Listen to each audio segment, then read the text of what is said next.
est allé visiter le camp Est. Nous y avons vu des choses indignes. Conditions de détention indignes, conditions de travail indignes aussi pour les personnels pénitentiaires qui sont totalement investis dans une mission importante. C'est la troisième force de sécurité de notre pays. Et pour tout vous dire, pour les conditions de détention bien sûr, et pour le personnel pénitentiaire auquel je veux penser, il est absolument indispensable qu'une nouvelle prison, un nouvel établissement pénitentiaire sorte de terre.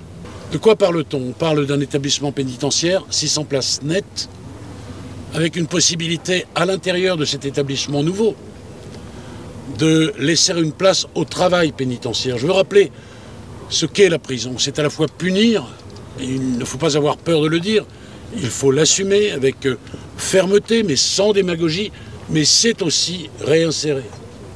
Parce que les gens, quand ils ont purgé leur peine, et quand ils recouvrent la liberté, ils ont vocation à vivre au sein de la société civile. Et moi, je veux, chaque fois que c'est possible, évidemment, que les détenus sortent avec un contrat de travail, sortent avec un diplôme.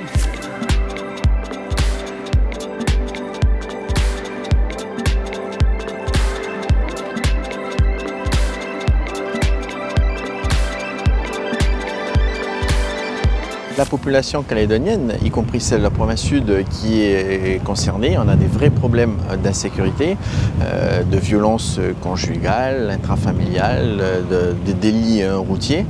Et pour pouvoir arrêter ça, il faut de la répression. Et pour qu'il y ait de la répression, il faut à la fois un tribunal qui soit organisé, des forces de l'ordre qui soient présentes, c'est le cas aujourd'hui, mais il faut également un moyen de répression qui est la prison, et un moyen moderne. Et aujourd'hui, la prison de Nouméa, de Nouvelle-Calédonie, est certainement la plus délabrée de France, et c'était important l'annonce de la construction de cette nouvelle prison. Donc la province intervient auprès de la jeunesse avec des plans de jeunesse, des plans de sécurité en accompagnement des communes, dans des compétences qu'on va même chercher un peu plus loin, mais on a besoin d'un État fort, que ce soit aux forces de l'ordre, que ce soit au niveau de la justice et au niveau après de l'accompagnement des prisonniers.